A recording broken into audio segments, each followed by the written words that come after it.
Where you from, Willard?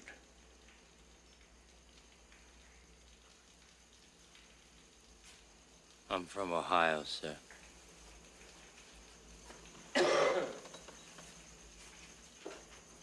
Were you born there? Yes, sir.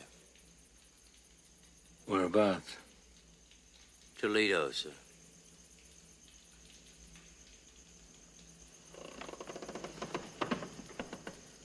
How far are you from the river?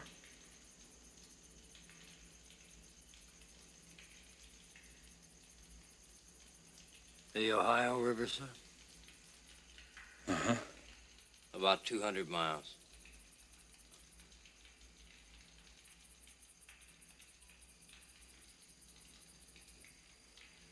I went down that river once when I was a kid.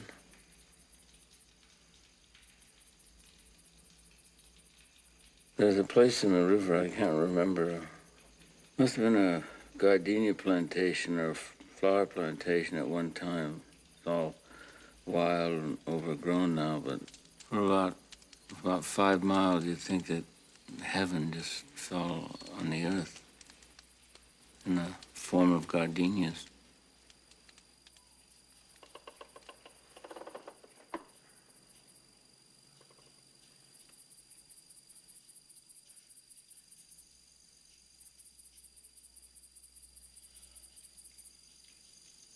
Have you ever considered any real freedoms?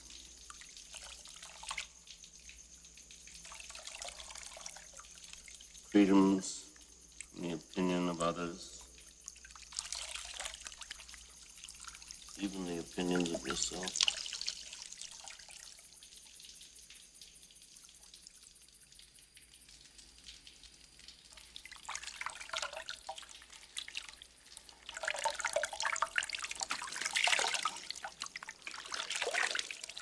They say why? Willard. Why they wanted to terminate my command.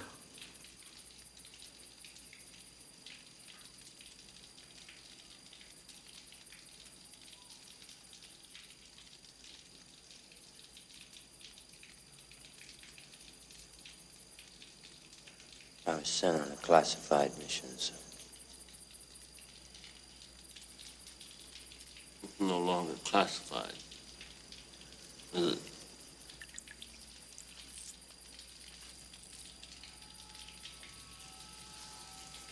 What did they tell you? They told me that you had gone totally insane. And that your methods were unsound. Are my methods unsound?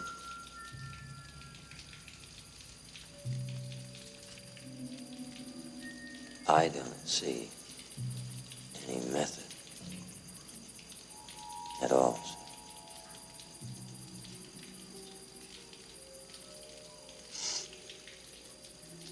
I expected someone like you. What did you expect?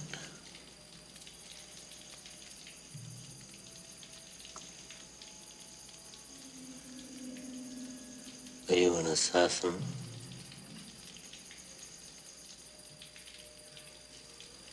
I'm a soldier. You're neither. You're an errand boy, sent by grocery clerks to collect a bill.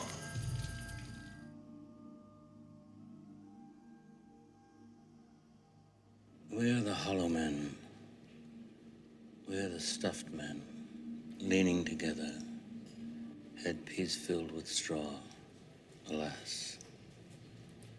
Our dried voices, when we whisper together, are quiet and meaningless as wind in dry grass. A rat's feet. Oh, he's out there. Glass in our dry cellar. He's really out there. Shape without form.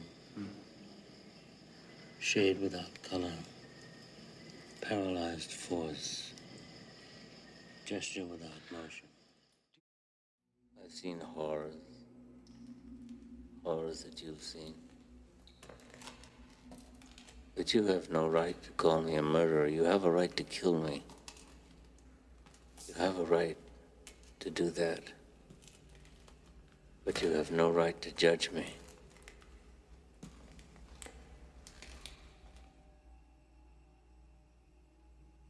It's impossible through words to describe what is necessary to those who do not know what horror means. Horror. Horror has a face,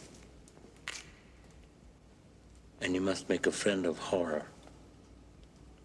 Horror and moral terror are your friends. If they are not, then they are enemies to be feared. They are truly enemies.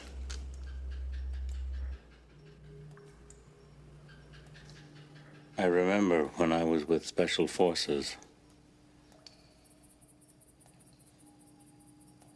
It seems 1,000 centuries ago. We went into a camp to inoculate some children. We left the camp after we had inoculated the children for polio. And this old man came running after us, and he was crying. He couldn't say. We went back there, and they had come and hacked off every inoculated arm. There they were in a pile of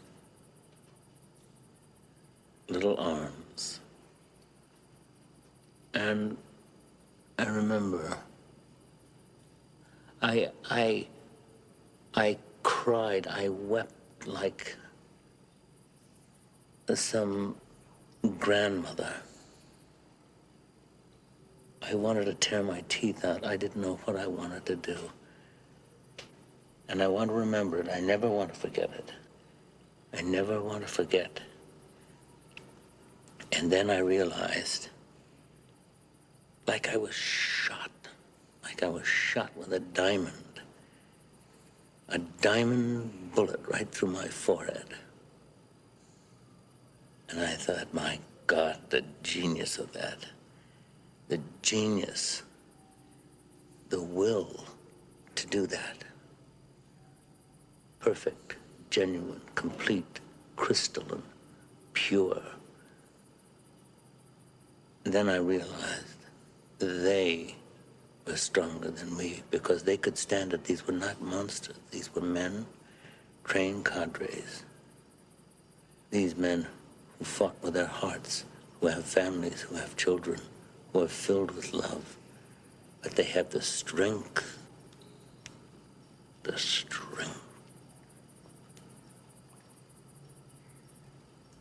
do that. If I had 10 divisions of those men, then our troubles here would be over very quickly. You have to have men who are moral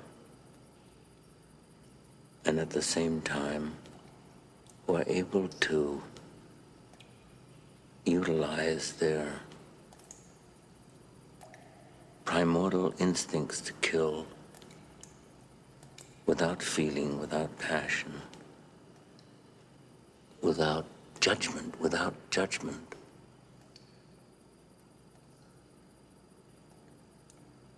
Because it's judgment that defeats us.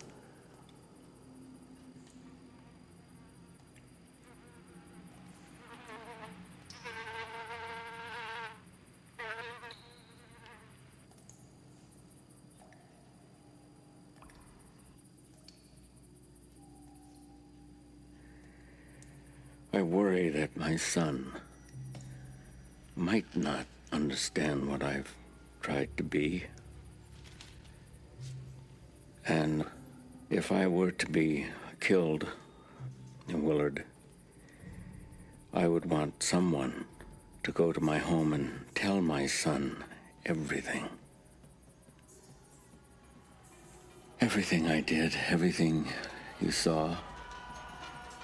Because there's nothing that I detest more than the stench of lies. And if you understand me, Willard, you will do this for me. We train young men to drop fire on people, but their commanders won't allow them to write fuck on their airplane because it's obscene.